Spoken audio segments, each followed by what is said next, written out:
Lorsque nous regardons autour de nous, nous pouvons constater que les associations sont souvent mises en place par des personnes qui ont vécu la situation qu'elles accompagnent.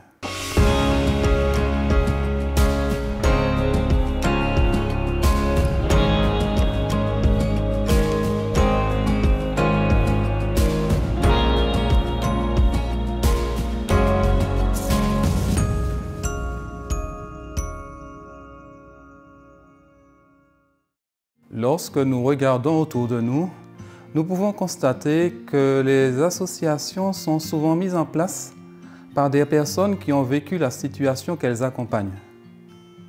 Pour percevoir quelqu'un comme frère, nous apprécions qu'il nous rejoigne dans les situations de nos vies, bonnes et surtout mauvaises.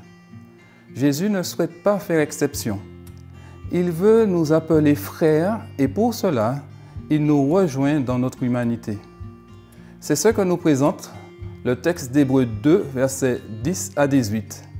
Mais Jésus ne souhaite pas nous rejoindre pour rester dans l'esclavage.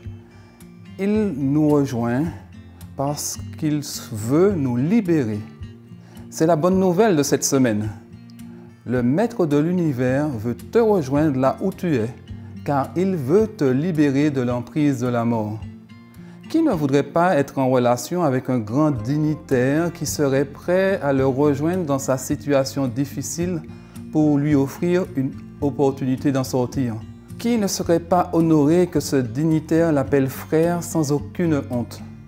Qui ne voudrait pas être libéré de la peur de la mort et donc de la peur de vivre? Pas moi. J'espère que toi non plus.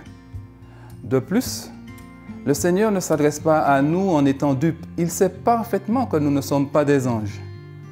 Mais cela ne l'empêche pas de s'approcher de nous jusqu'à revêtir notre nature.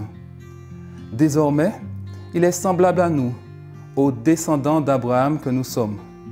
Et ça, c'est une nouvelle extraordinaire.